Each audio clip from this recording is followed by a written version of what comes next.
अल्लाह के रसूल ने खैबर की तरफ ज़ी कर्द नामी चश्मा पर अपने ऊँटों की चराहगाह बना रखी थी।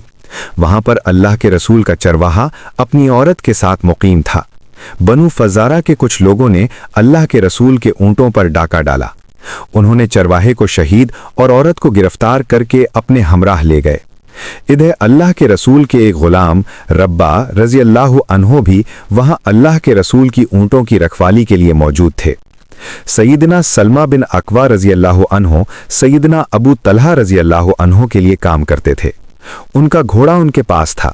जब अब्दुर्रहमान फज़ारी ऊँट लेकर भागा तो सईदना सलमा बिन अकवा रज़ी अल्लाह अन्हो को पता चल गया।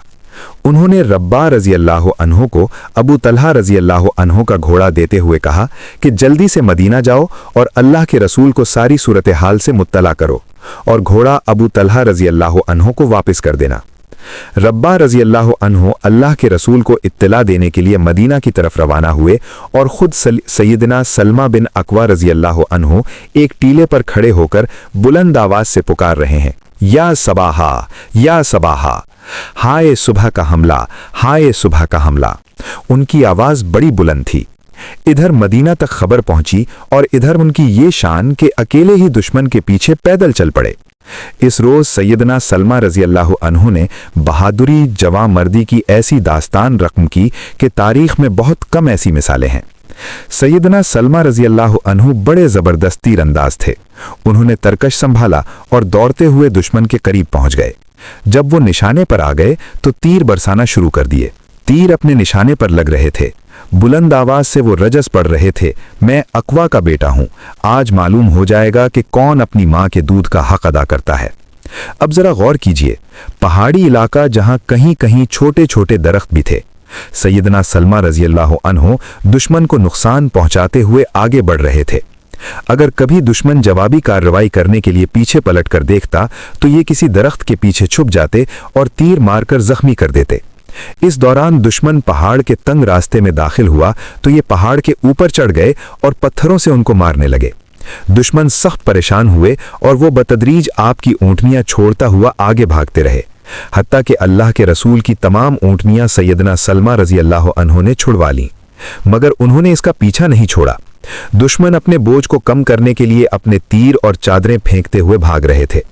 वो जो भी चीज फेंकते सैयदना सलमा बिन अकवा रज़ी अल्लाह अन्हो उस पर बतौर निशान थोड़े से पत्थर डाल देते ताकि जब अल्लाह के रसूल आए तो आपको मालूम हो जाए कि ये दुश्मन से छीना हुए माल है। इस तरह दुश्मन ने 30 तीर और इतनी ही चादरें फेंकी थीं।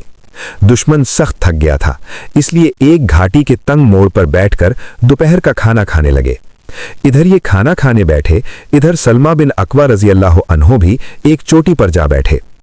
दुश्मन ने देखा कि पहाड़ की चोटी पर एक आदमी है तो उनके 4 आदमी पहाड़ पर चढ़कर उनकी तरफ आए। जब वो इतने करीब आ गए कि उनकी बात वो सुन सकें तो ये उनसे कहने लगे कि तुम लोग मुझे पहचानते हो? कहने लगे कि नहीं। सैयदना सलमा रज़ी अल्लाह अन्हो कहने लगे कि मैं सलमा बिन अकवा हूं।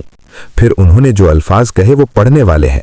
कहने लगे, मैं इतना तेज दौड़ता हूं कि अगर कोई मेरे पीछे दौड़ेगा तो मुझे हरगिज पा नहीं सकता। अगर तुम लोग दौड़ोगे तो मेरे लिए तुम्हें पाना कतन मुश्किल नहीं। सईदना सलमा रज़ी अल्लाह अन्हो की बात में बड़ा वजन और सच्चाई थी। दुश्मन को अंदाजा हो गया कि इनका मुकाबला करना नामुमकिन है, इसलिए वो वापस चले गए। क़ारीन किराम, इधर सईदना सलमा बिन अकवा रज़ी अल्लाह अन्हो अपनी कार्रवाई करते रहे, अकेले पूरे लश्कर को मसरूफ रखा।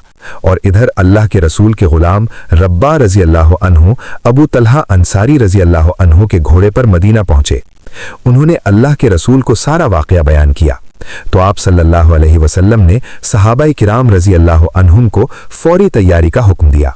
चुनाचे अल्लाह के रसूल अपने सहाबाए किराम रज़ी अल्लाह अन्हुम के साथ वहां पहुंचे। सैयदना सलमा बिन अकवा रज़ी अल्लाह अन्हु ने देखा कि सबसे आगे अखरम असदी रज़ी अल्लाह अन्हु हैं। उनके पीछे अबू कतादा अंसारी रज़ी अल्लाह अन्हु और फिर मिक़दाद बिन असद किंदी रज़ी अल्लाह अन्हु थे। अखरम असदी जब दुश्मन के करीब पहुंचे तो सैयदना सलमा रज़ी अल्लाह अन्हु ने उनसे कहा, अखरम जरा एहतियात बरतना, कहीं दुश्मन तुम्हारे ऊपर काबू न पालें। जरा ठहर जाओ हत्ता कि अल्लाह के रसूल अपने सहाबा के साथ पहुंच जाएं। जरा अखरम रज़ी अल्लाह अन्हु का शौक़ शहादत देखिए। کہنے لگے، سلمہ، اگر تم اللہ اور قیامت کے دن پر ایمان رکھتے ہو اور یقین رکھتے ہو کہ جنت اور جہنم حق ہیں تو پھر میرے اور شہادت کے درمیان حائل نہ ہونا۔ سیدنا سلمہ رضی اللہ عنہ پیچھے ہٹ گئے۔ عبد الرحمن فزاری اور اخرم رضی اللہ عنہ کے درمیان مقابلہ شروع ہو گیا۔ عبد الرحمن نے حسب روایات عرب اپنے گھوڑے کی کونچیں کاٹ دیں اور اخرم رضی اللہ عنہ کے ساتھ مقابلہ شروع کر دیا۔ اس انفرادی جنگ میں عبد الرحمن غالب آ گیا اور اخرم رضی اللہ عنہ شہید ہو گئے۔ اس نے آگے بڑھ کر ان کے گھوڑے پر قابو پا لیا اور آگے بڑھنے لگا تو اسی دوران اللہ کے رسول کے شہسوار صحابی سیدنا ابو قتادہ رضی اللہ عنہ آگے بڑھے اور عبد الرحمن کو روکا۔ دونوں میں مقابلہ ہوا اور سیدنا ابو قتادہ رضی اللہ عنہ عبد الرحمن فزاری کو واصل جہنم کر دیتے ہیں۔ سیدنا سلمہ رضی اللہ عنہ اس واقعے کو سناتے ہوئے بار بار کہتے ہیں، اس ذات کی قسم جس نے محمد صلی اللہ علیہ وسلم کے چہرے کو عزت اور وقار بخشا ہے، میں پیدل ہی دشمن کے پیچھے چل پڑا۔ اب غروب آفتاب ہونے والا تھا۔ میں نے صبح سے شام تک ان لوگوں کو خوب الجھائے رکھا تھا۔ اب رسول اللہ صلی اللہ علیہ وسلم بھی پہنچ چکے ہیں۔ میں نے آپ کی خدمت میں عرض کیا کہ اللہ کے رسول، اگر آپ مجھے صرف 100 آدمی دے دیں تو میں زین سمیت ان کے تمام گھوڑے چھین لوں گا اور ان کی گردنیں پکڑ کر آپ کی خدمت میں حاضر کر دوں گا۔ ہمیشہ مسکرانے والے اس نبی اطہر نے ارشاد فرمایا، اقوا کے بیٹے، اگر تم نے ان پر قابو پا لیا ہے تو اب ذرا نرمی برتو۔ سیدنا سلمہ رضی اللہ عنہ کہتے ہیں کہ یہ لوگ صبح سے پیاسے تھے۔ ان لوگوں نے ایک گھاٹی کی طرف رخ کیا جس میں ذی قرد نام کا چشمہ تھا۔ یہ لوگ پیاسے تھے، وہاں سے پانی پینا چاہتے تھے، مگر میں نے انہیں اس چشمے سے دور ہی رکھا۔ قارئین کرام، اس غزوے میں سب سے زیادہ حصہ سیدنا سلمہ بن اقوا رضی اللہ عنہ کا تھا۔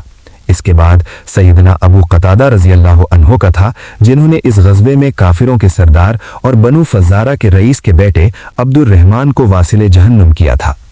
اللہ کے رسول نے ان اپنے صحابہ کرام رضی اللہ عنہم کی قدر اور توقیر اس طرح فرمائی کہ ان کو تمغہ بصالت عطا فرمایا۔ آپ صلی اللہ علیہ وسلم نے ارشاد فرمایا، ہمارے سب سے بہتر شہسوار ابو قتادہ رضی اللہ عنہ ہیں اور سب سے بہتر پیدل یعنی پیدل جنگ کرنے والے سلمہ رضی اللہ عنہ ہیں۔ سیدنا سلمہ رضی اللہ عنہ کو ایک اور شرف بھی ملا کہ آپ صلی اللہ علیہ وسلم نے مال غنیمت میں ان کو 2 حصے عطا فرمائے، ایک پیدل اور دوسرا شہسوار کا۔ قارئین کرام، یہیں تک بس نہیں، بلکہ جب آپ واپس مدینہ تشریف لے جانے لگے اور اپنی اونٹنی پر سوار ہوئے تو سیدنا سلمہ رضی اللہ عنہ سے فرمایا، سلمہ، تم بھی میرے پیچھے سوار ہو جاؤ۔ وہ منظر کتنا خوبصورت اور سلمہ رضی اللہ عنہ کے لیے کتنا بڑا اعزاز تھا کہ وہ اللہ کے رسول کے ردیف ہیں۔ دوستو، اپنا بہت سارا خیال رکھیے گا اور دعا میں یاد رکھیے گا۔ اللہ نگہبان۔